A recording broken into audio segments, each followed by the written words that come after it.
بسم اللہ الرحمن الرحیم۔ السلام علیکم ورحمۃ اللہ وبرکاتہ۔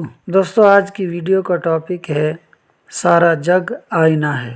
ایک بادشاہ نے ایک عظیم الشان محل تعمیر کروایا جس میں ہزاروں آئینے لگائے گئے تھے۔ ایک مرتبہ ایک کتا کسی نہ کسی طرح اس محل میں جا گھسا۔ رات کے وقت محل کا رکھوالا محل کا دروازہ بند کر کے چلا گیا، لیکن وہ کتا محل میں ہی رہ گیا۔ کتے نے جب چاروں جانب نگاہ دوڑائی تو اسے چاروں طرف ہزاروں کی تعداد میں کتے نظر آئے۔ اسے ہر آئینے میں ایک کتا دکھائی دے رہا تھا۔ اس کتے نے کبھی بھی اپنے آپ کو اتنے دشمنوں کے درمیان پھنسا ہوا نہیں پایا تھا۔ اگر ایک آدھ کتا ہوتا تو شاید وہ اس سے لڑ کر جیت جاتا، لیکن اب کی بار اسے اپنی موت یقینی نظر آ رہی تھی۔ کتا جس طرف آنکھ اٹھاتا اسے کتے ہی کتے نظر آتے تھے۔ اوپر اور نیچے چاروں طرف کتے ہی کتے تھے۔ کتے نے بھونک کر ان کتوں کو ڈرانا چاہا۔ دھیان رہے کہ آپ جب بھی کسی کو ڈرانا چاہتے ہیں آپ خود ڈرے ہوئے ہیں، ورنہ کسی کو ڈرانے کی ضرورت ہی کیا ہے۔ جب کتے نے بھونک کر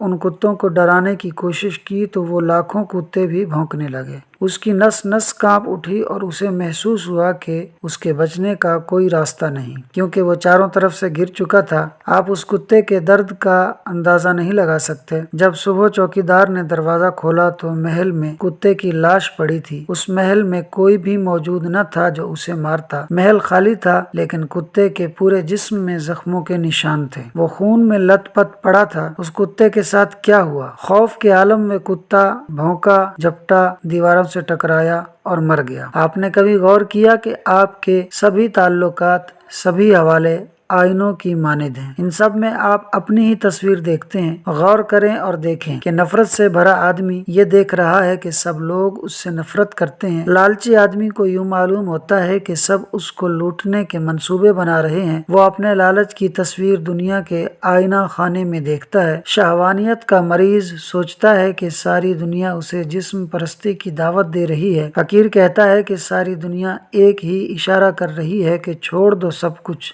بھاگ جاؤ دنیا سے۔ آپ جو کچھ بھی ہیں وہی کچھ آپ کو اپنے چاروں طرف دکھائی پڑتا ہے، اور سارا جگ آئینہ ہے جس میں آپ کو اپنا آپ ہی دکھائی پڑ رہا ہے۔ آپ اچھی سوچ رکھیں، خود کو اچھا بنائیں تاکہ آپ کو ہر طرف اچھائی نظر آئے۔ ویڈیو اچھی لگی ہو تو ویڈیو کو لائک کیجئے، چینل کو بھی ضرور سبسکرائب کیجئے۔ چینل کا نام ہے پرائڈ ایجوکیشن۔ خوش رہیں، خوشیاں بانٹتے رہیں۔